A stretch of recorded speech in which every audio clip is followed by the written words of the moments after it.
কষ্ট দেওয়ার জন্য সুন্নি জনতা কখনো চিন্তা করেনি।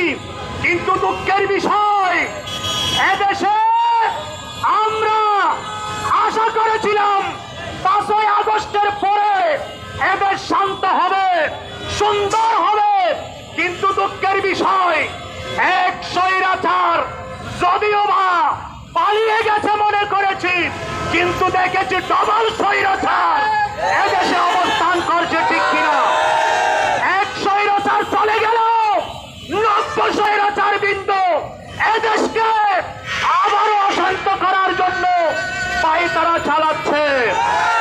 প্রিয় সুধী সমাবেশ, আমার দেশের রিক্সাওয়ালা, শ্রমিক, ব্যবসায়ী, গাড়ির ড্রাইভাররা, আপনাদের কাছে আমরা দুঃখ প্রকাশ করছি। আমরা গতকাল দেখেছি এদেশের পুলিশ বাহিনী কর্তৃক আল্লামা গিয়াসউদ্দিন তাহেরের বিরুদ্ধে একটা মামলা হয়েছে। খুবই দুঃখজনক। সেদিন 5ই আগস্টের আগে এবং পরে যখন এদেশের পুলিশকে কুত্তার মতো রাস্তায় পিটিয়েছে ছাত্ররা, সেদিন আমরা দুঃখ প্রকাশ করেছিলাম। আমরা পুলিশ বাহিনীর পক্ষে বিবৃতি দিয়েছিলাম। কিন্তু আজকে খুবই দুঃখ লাগছে, ওই পুলিশ বাহিনীরা আমার নিরহ নিরস্ত্র একজন আদর্শবান বক্তার বিরুদ্ধে তারা মামলা দায়ের করেছে।